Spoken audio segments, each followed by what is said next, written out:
నమస్కారం స్నేహితులారా.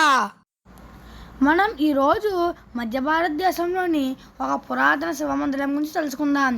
ఇది ఛత్తీస్గఢ్ రాష్ట్రంలోని రాయ్పూర్ నగరం నుండి దాదాపు 118 కిలోమీటర్ల దూరంలో ఉన్న కవర్ధర్ పట్టణానికి సమీపంలో ఉన్న బోరందేవ్ ఆలయ సముదాయం.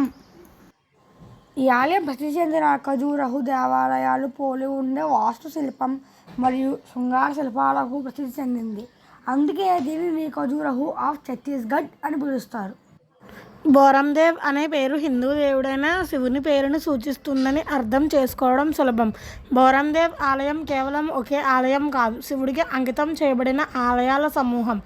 ఈ ప్రాంగణంలో 2 ప్రధాన ఆలయాలు ఉన్నాయి. మొదటిది శివుని ప్రధాన దైవంగా కలిగి ఉన్న రాతితో చెక్కబడిన ఆలయం. అందంగా అమర్చబడిన శివలింగాన్ని సందర్శించడానికి 3 నుండి 4 అడుగుల లోతుకి వెళ్ళాలి. శివుడితో పాటు ఒక గిరిజన దేవుడి విగ్రహం కూడా ఇక్కడ కనిపిస్తుంది. రంగురంగుల వంపు కింద చక్కగా చెక్కబడిన నంది సందర్శకులను స్వాగతిస్తుంది. ఈ ఆలయం చిన్నది కానీ కళాత్మకంగా అందంగా ఉంది. దీనిని 11వ శతాబ్దంలో నాగనాసికరాజు వంశరాజులు నిర్మించారు. బోరందేవ్ ఆలయం రాతితో నిర్మించబడింది. ఈ ప్రాంగణం మొత్తం సుందరమైన దట్టమైన అడవులతో కూడిన మైకేల్ శ్రేణి కొండల పాదాల వద్ద ఉంది.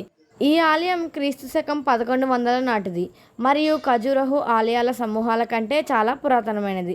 ఇటుక ఆలయాలు పాండవుల పాలనలో నిర్మించబడ్డాయి.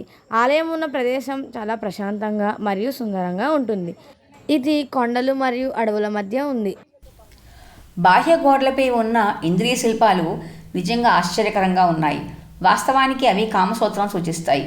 ఆ ప్రాంతంలో అప్పటికి ప్రబలంగా ఉన్న సాంస్కృతిక, వ్యవసాయ, మత మరియు సామాజిక నీతిని ప్రతిబింబిస్తాయి. ఆలయ గోడలపై ఉన్న 54 శృంగార భంగిమలు నాగనాసిక వంశరాజులు ఆచరించిన తాంత్రిక సంస్కృతిని కూడా ప్రతిబింబిస్తాయని చెబుతారు. ఈ ఆలయ నిర్మాణము ప్రత్యేకమైనది. దీని గోడలపై మరియు విమానాలపై చాలా శిల్పాలు ఉన్నాయి. తూర్పుముఖంగా ఉన్న ఆలయంలో ముందు వైపు మండపం ఉంది. దీనికి 4 పూర్తిగా చెక్కబడిన స్తంభాలు మద్దతిస్తాయి. ఈ విమానం చాలా సూక్ష్మ శిల్పాలతో ప్రత్యేకంగా ఆకర్షణీయంగా ఉంటుంది. ఈ ఆలయాన్ని చేరుకోవడానికి కవర్ధా పట్టణం నుంచి ఆటోలు దొరుకుతాయి. బస్సు సౌకర్యం లేదు. మా వీడియోస్ కనుక మీకు నచ్చినట్టయితే please do like, share, subscribe to our channel trips with Tripura.